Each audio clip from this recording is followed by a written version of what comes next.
Custo de vida, emprego e desemprego, cesta básica, tarifas públicas, salário mínimo. Agora, na Brasil Atual, a análise do DIEESE. E nós vamos conversar agora com o supervisor do escritório do DIEESE em São Paulo, Vitor Pagani. Bom dia, Vitor. Bom dia, Glauco.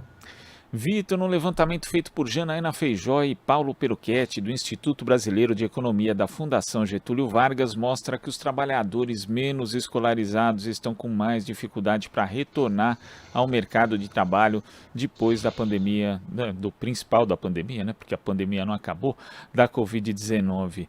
Segundo esse levantamento, o número de pessoas ocupadas sem instrução com ensino fundamental incompleto ainda está abaixo do nível pré-pandemia. Como é que você vê esses dados, Vitor? Bom, Glauco, primeiro importante a gente destacar que houve uma recuperação do mercado de trabalho em termos quantitativos, né? Então, o número de ocupações voltou ao mesmo patamar de antes da pandemia. Porém, a gente tem uma perda grande em termos qualitativos, né? Então, a qualidade dessas ocupações ela é inferior à que nós tínhamos no período anterior à pandemia e, se a gente voltar mais para trás, ainda antes da reforma trabalhista, né? Bom, essa retomada de ocupações ela não se deu de forma uniforme, né? Então, os trabalhadores menos escolarizados, aqueles sem instrução e com ensino fundamental incompleto, eles estão tendo mais dificuldade para se reinserir no mercado de trabalho, né? Isso se deve a alguns fatores, né? O principal deles é que nós estamos com uma taxa de desemprego ainda muito elevada, né? Então, são quase 11, 10 milhões de trabalhadores e trabalhadoras desempregados no Brasil, e isso faz com que a concorrência entre os trabalhadores fique mais acirrada, né? Então, a concorrência pelas vagas disponíveis, ela aumenta, né? Então, a gente tem um processo que trabalhadores com maior escolaridade começam a disputar vagas que antes eram ocupadas por trabalhadores com menor escolaridade, né?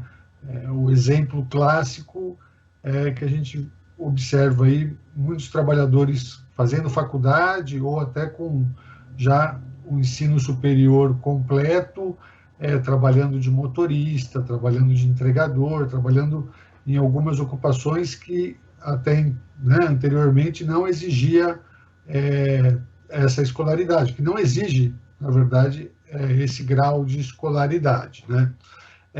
Um outro fator, Glauco, é que a retomada que houve ali no segundo semestre do ano passado, de 2021, ela foi mais concentrada no setor da indústria e em setores de serviços mais sofisticados, né? Então, como serviços de informação, comunicação, atividades financeiras, serviços imobiliários, que são setores que exigem maior qualificação, maior nível de escolaridade dos trabalhadores, né?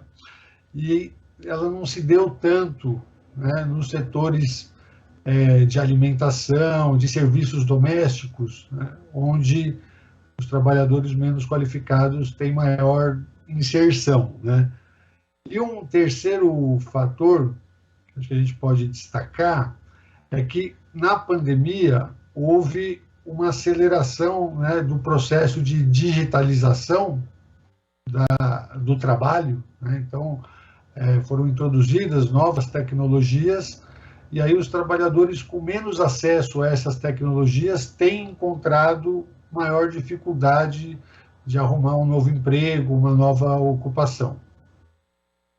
Agora, Vitor, diante desse quadro que você traça, né, onde a gente tem aí maior concorrência no mercado de trabalho, também essa questão da digitalização, fica mais evidente ainda a necessidade não só de políticas de transferência de renda que estejam associadas à inclusão pela educação também, porque cada vez mais a educação vai ser essencial para essa inserção no mercado de trabalho, mas também existe esse problema imediato dessas pessoas que não estão conseguindo emprego e, portanto, não conseguem renda suficiente.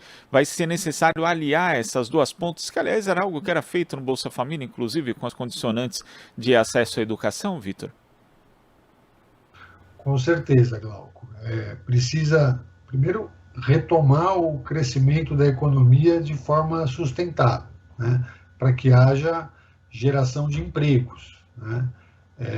Precisa também de programas de ampliação da escolaridade, né? E de requalificação, né? De formação dos trabalhadores, e isso precisa estar vinculado com programas sociais, né? Programas de transferência de renda, né? Então precisa ter essa articulação, né? Essa integração das políticas públicas, das políticas sociais, para que a gente crie possibilidades, né? Para que hajam oportunidades de inserção qualificada desses trabalhadores no mercado de trabalho. Quer dizer, é uma condição essencial realmente essa retomada do crescimento econômico e também uma distribuição menos desigual, porque agora a gente vê aqui, por conta dessa reestruturação do mercado de trabalho que está havendo, uma distância ainda maior dos mais escolarizados para os menos escolarizados, Vitor. Exato. A gente vê um aumento, né, da desigualdade no mercado de trabalho, né? Então uma polarização ali com extremos, né? Então a distância dos muito escolarizados em termos de remuneração, principalmente, ela tem aumentado em relação aos menos escolarizados, né? Então é preciso, inclusive, políticas que propiciem transições, né, com requalificação, reinserção dos trabalhadores que são impactados pela introdução dessas novas tecnologias, né? Esse processo de digitalização do trabalho que vem se acelerando e na pandemia ganhou ainda maior velocidade, né? Então é preciso política pública que propicie, né, através de amplo diálogo social entre governos, empresários, representantes dos trabalhadores, que construam essas transições, né, essa reinserção dos trabalhadores, segurança de renda, garantia, quando for o caso, de acesso à aposentadoria. Então, isso exige uma ampla articulação aí dos atores sociais envolvidos, né? Vitor, muito obrigado pela sua participação aqui no Jornal Brasil Atual de hoje e até a próxima. Obrigado, Glauco. Até a próxima. Conversamos aqui com o supervisor do escritório do Diese em São Paulo, Vitor Pagani.